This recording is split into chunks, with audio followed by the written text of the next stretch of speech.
परिचय। जब हम कमरे में चारों ओर नजर घुमाते हैं तो हम अधिकांश वस्तुओं को परावर्तित प्रकाश के अभिसारित यानी समानांतर प्रकाश किरणों को निकट लाना अथवा अपसरित यानी समानांतर प्रकाश किरणों को बिखेर देना इस क्रम में देखते हैं।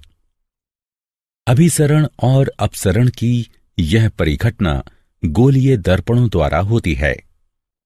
वक्राकार पृष्ठ वाले दर्पण गोलीय दर्पण कहलाते हैं।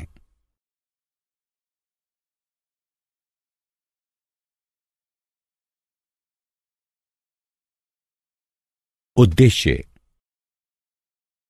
इस पाठ के अंत में आप निम्न करने में सक्षम हो जाएंगे। गोलीय दर्पणों को परिभाषित करना, गोलीय दर्पणों के प्रकारों को समझना, गोलीय दर्पणों के द्वारा प्रकाश परावर्तन को समझना, अवतल दर्पण और उत्तल दर्पण। अवतल दर्पण एवं उत्तल दर्पण के मध्य अंतर कर पाना। प्रतिबिंब कैसे बनाएं? दर्पणों की संकेत परिपाटी को जानना, आवर्धन को परिभाषित करना।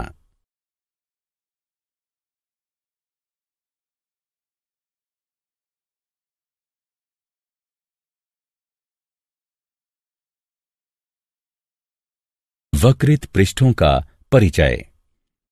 गोलीय दर्पण वह दर्पण होता है जिसका परावर्तक पृष्ठ कांच के किसी खोखले गोले का भाग होता है। गोलीय दर्पण दो प्रकार के होते हैं, अवतल दर्पण तथा उत्तल दर्पण। अवतल दर्पण ऐसा गोलीय दर्पण जिसमें पृष्ठ के झुकाव पर परावर्तन होता है, अवतल दर्पण कहलाता है।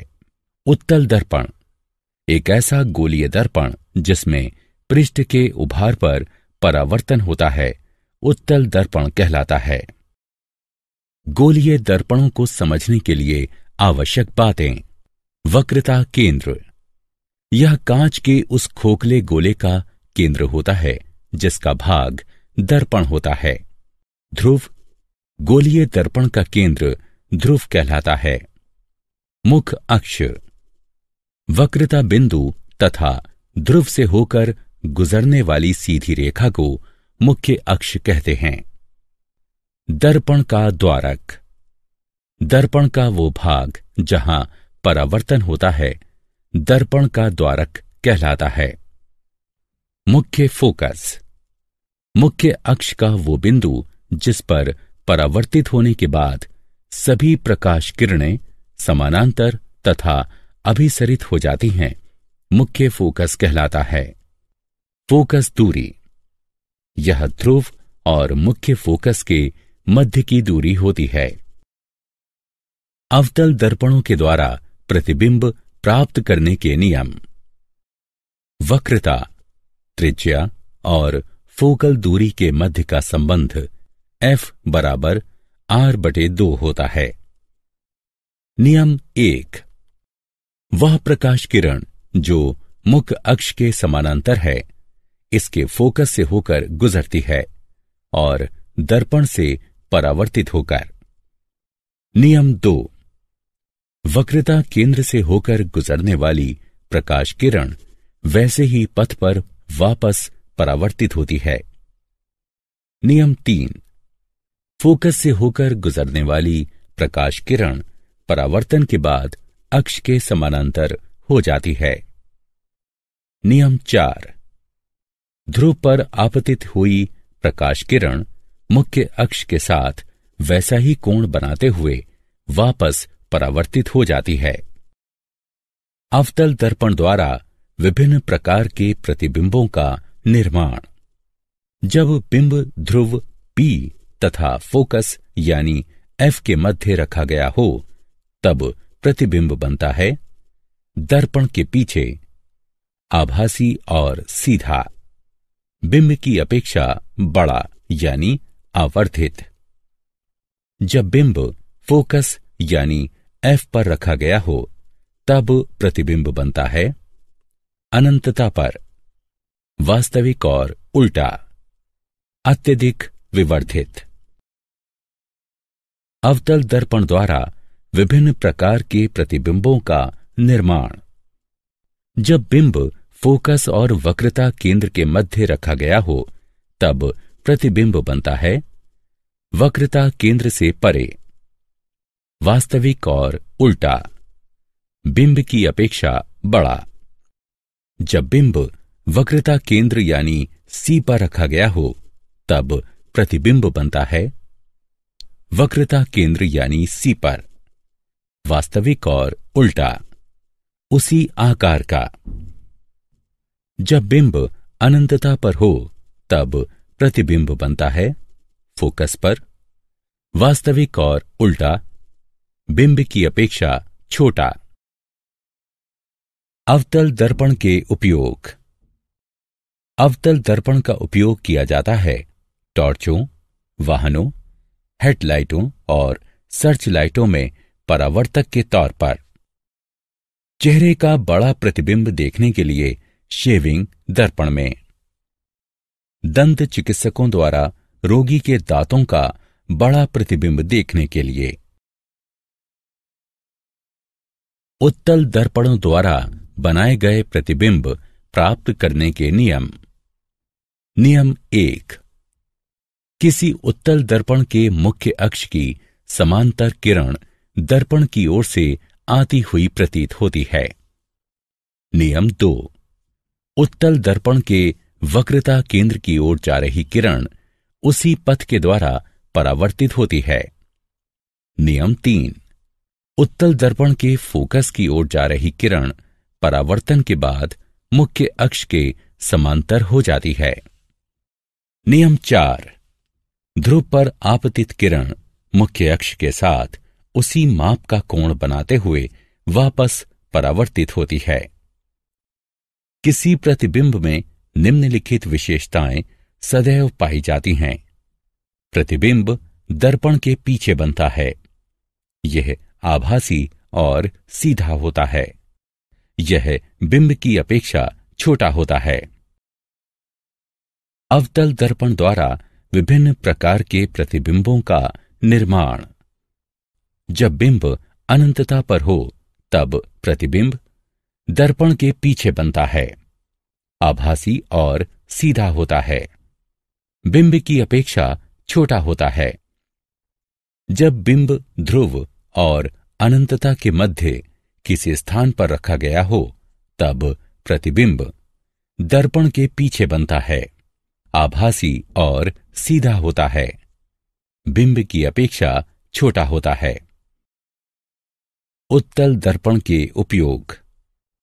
उत्तल दर्पणों का प्रयोग वाहनों में पश्च दृश्य दर्पण के तौर पर पश्चभाग के यातायात को देखने के लिए किया जाता है। यह सदैव सीधा प्रतिबिंब निर्मित करता है। प्रतिबिंब का आकार छोटा होता है और इसीलिए हम पीछे चल रहे यातायात के विस्तृत क्षेत्र का दृश्य देख पाते हैं। दर्पण सूत्र और गणनाएं। प्रतिबिंब दूरी यानी v, बिंब दूरी यानी u और फोकल दूरी यानी f के मध्य का संबंध दर्पण सूत्र कहलाता है।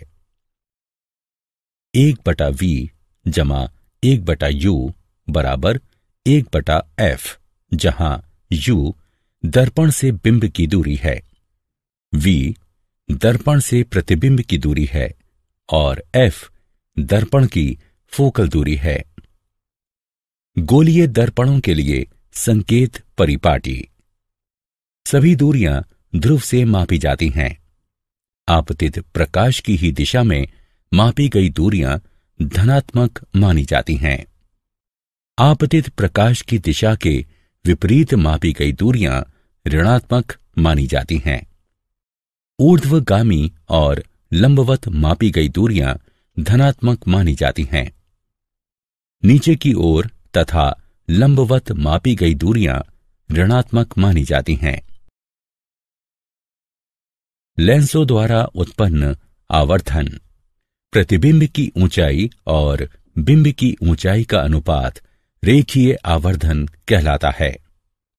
आवर्धन बराबर प्रतिबिंब की ऊंचाई h2 बटे बिंब की ऊंचाई h1, m बराबर h2 बटे h1।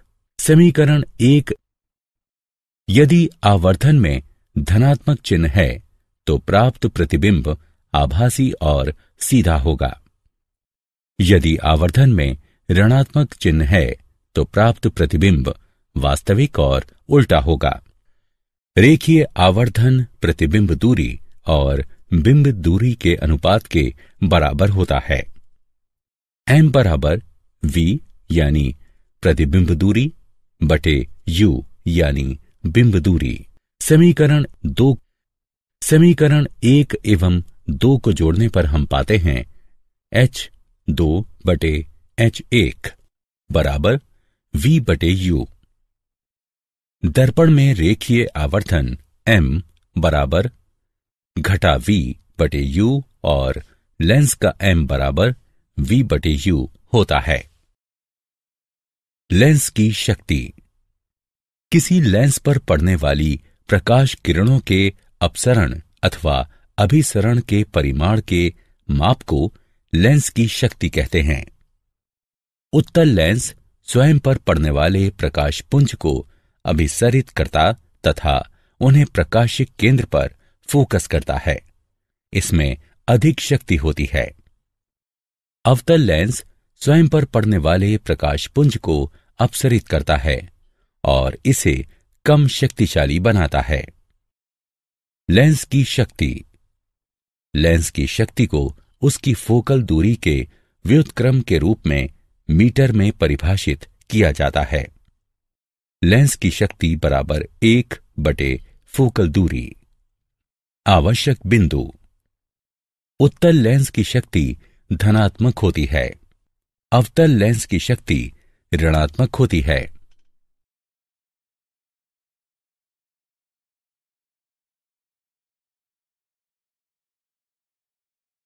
लेंसों के संयोजन की शक्ति। यदि कुछ लेंस निकट संपर्क में रखे जाते हैं तो लेंसों के संयोजन की शक्ति लेंसों की निजी शक्ति के बीजगणितीय योग के बराबर होती है। P बराबर P1 जमा P2। किसी लेंस की शक्ति की SI इकाई डायोप्टर होती है। इसे D अक्षर द्वारा व्यक्त किया जाता है। क्या आप जानते हैं प्रकाश अपने पथ में बिंबों पर भौतिक बल लगाता है। प्रकाश बल प्रकाश पुंज की शक्ति को प्रकाश की गति c से विभाजित करने पर प्राप्त होता है। ऋग्वेद में लिखा है कि प्रकाश 3 प्राथमिक रंगों पर आधारित होता है।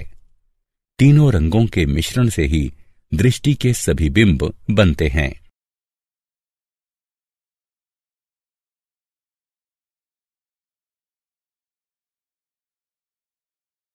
सारांश।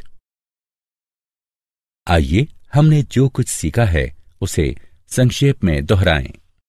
अवतल दर्पण में परावर्तन पृष्ठ के झुकाव में होता है। उत्तल दर्पण में परावर्तन उभरे हुए पृष्ठ से होता है।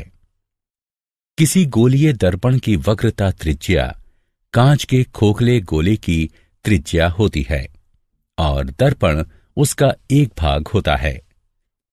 उत्तल दर्पण का फोकस दर्पण के पीछे स्थित होता है। प्रतिबिंब उस बिंदु पर बनता है जिस पर कम से कम 2 परावर्तित किरणें एक दूसरे को परस्पर काटती हैं।